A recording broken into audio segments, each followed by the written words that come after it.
मुकेश जी बहुत बहुत स्वागत है। चूंकि हम चौपाल कवर करने आए थे और आप यहाँ पर रुक गए, आपसे जानना चाहेंगे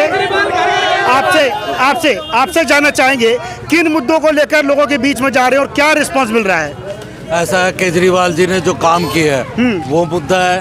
केजरीवाल जी को लोग पसंद कर रहे हैं, वो मुद्दा है। दूसरा, मैंने 5 साल में जो काम किए हैं, स्कूल लेके आया, हॉस्पिटल लेके आया, कॉलेज लेके आया, स्पोर्ट्स कॉम्प्लेक्स लेके आया, वो सारे काम वो लोगों को पसंद है। तो वो और आगे जो काम मुझे करने हैं, जैसे मेरा अभी पार्कों को है मेरा टारगेट किया। अगर जो मुझे पार्कों को अच्छा करना, तो मेरे को टारगेट किया है कि पार्क और अच्छा करना, तो वो अच्छे करने मुझे।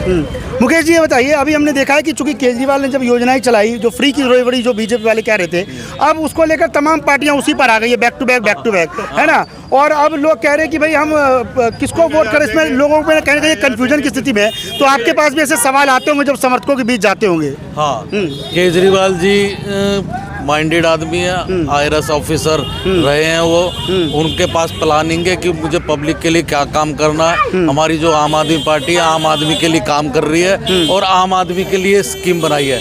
अभी ये अभी तक इन्होंने कभी समझा ही नहीं था। इन्होंने केवल जाति, धर्म, हिंदू, मुस्लिम, इन्हीं चीज़ों पे ये चुनाव लड़े हैं। केजरीवाल एक ऐसे है पूरे हिंदुस्तान में जिन्होंने काम की राजनीति की है और काम के लिए वोट मांगे, और लोग पहले भी काम के लिए वोट मांगी थी और अब दोबारा से काम के लिए वोट मांग रहे हैं। पब्लिक के बीच में मैं अचानक आया हूँ। हाँ बिल्कुल, वो तो हम कैमरे ने देखा है, आपको कहने की जरूरत नहीं, कैमरे ने देखा है कि आपके चूंकि यहाँ पर कुछ लोग थे, हमने आपकी गाड़ी देखी, आपको इशारा किया, आप रुक गए, है ना। तो हम अचानक से तो आपके पास अचानक से मिल गए। आप ये बताइए, हमने यहाँ पर देखा अभी तो चूंकि शुरुआती कि हम पूरे इलाके का जायजा लेंगे, लोगों में कई लोग कहते हैं कि 10 साल जिसकी सरकार रही है उससे उसको लेकर लोगों में नाराजगी हो जाती है, एंटी इनकम्बेंसी जिससे कहते हैं।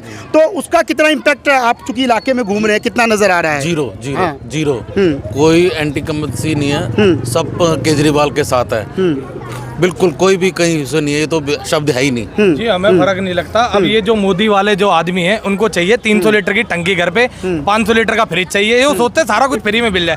हराम का खा भी रहे हो और तुम नामेट भी कर रहे हो, तो तुम्हें सब तो फ्री में चाहिए।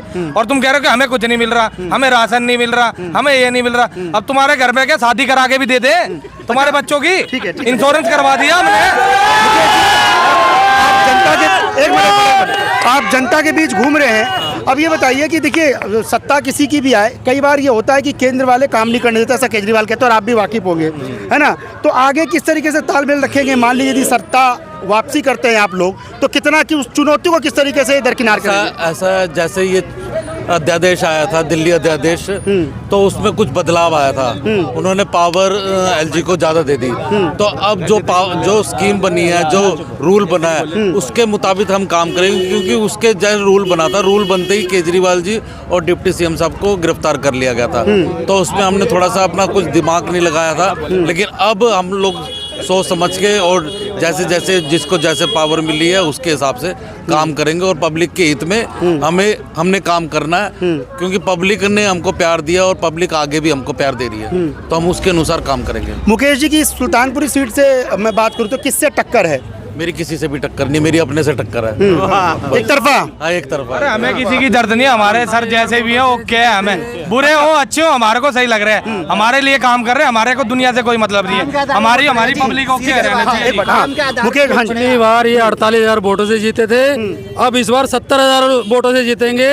ये इनका कंपटीशन अपने वोटों से ही है, अपने लोगों से ही है कि इनके लोग इनको 70,000 वोटों से जिताएंगे इस बार। काम के आधार पे केजरीवाल जी के जो संवैधानिक तरीके से चल रहे हैं, इंस्टीट्यूशन को जिंदा रखे हुए हैं वो, और अंबेडकर जी की जो विचारधारा है उस पे वो खड़े हैं। इसलिए अंबेडकरवादी सोच के जितने भी BSP माइंडेड लोग भी थे, वो सब के सब केजरीवाल जी के साथ है आज, और भाई मुकेश अलावा के साथ इस विधानसभा में है। मुकेश जी, आपने अपने विधानसभा इलाके का जिक्र कर दिया।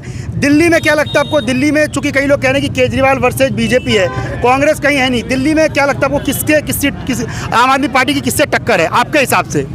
आम आदमी पार्टी को पहले से ज़्यादा वोट पड़ेगी। अभी थोड़ा सा हमारा सितंबर में थोड़ा ग्राफ जरूर डाउन था, जब हमारे मुख्यमंत्री डिप्टी CM गिरफ्तार थे। लेकिन जब से जैसे केजरीवाल जी आए, उन्होंने घोषणा पे घोषणा कर दी, तो लोगों का रुझान फिर से केजरीवाल जी के पर दिन पर दिन बढ़ता जा रहा है और बढ़ रहा है। और और कहीं भी सर्वे भी कर रहे हैं, हम सब जा चेक कर रहे हैं, तो हर जगह केजरीवाल जी को पसंद कर रहे हैं कि केजरीवाल जैसा अच्छा आदमी कोई भी नहीं है। और जो केजरीवाल जी ने पहले भी वादे किए तो वो सारे पूरे हो रहे हैं, तो उनको विश्वास है पब्लिक को। चलिए बहुत बहुत शुक्रिया। जैसे कि केजरीवाल जी का सवाल ऐसे है कि जैसे अक्षय कुमार की पिक्चर है ना कि गब्बर इज बैक, तो ये वाला हिसाब है। हमारे केजरीवाल जी बाहर आ गए, ओके कर देंगे, एक तरफा सांग है, एक तरफा जिताएंगे और देखते रहना, आपके आंख भी मौजूद हो। वही केजरीवाल, हम तो खैर बात करेंगे केजरीवाल की सरकार। बहुत बहुत शुक्रिया मुकेश जी आपका, है ना। तो मुकेश अहलावत जी थे, चूंकि प्रत्याशी थे, इस इलाके का हम रुख कर रहे थे और हमसे बातचीत करने के लिए इन्होंने रुका, तो इनका बहुत बहुत शुक्रिया। और इन्होंने साफ तौर पर कहा है कि इस बार इतिहास रचेंगे, पिछले बार भी भारी मतों से जीते थे और इस बार भी नया इतिहास रचेंगे। समर्थकों में भारी जोश है, कह रहे हैं कि उनकी टक्कर किसी से है ही नहीं, एक तरफा जीत होने वाली है। हालांकि चुनावी नतीजों में ये साफ हो पाएगा कि दिल्ली की सत्ता पर कौन काबिज होता है। फिलहाल इस चौपाल में मेरे साथ इतना ही, मुझे दीजिए इजाजत, नमस्कार।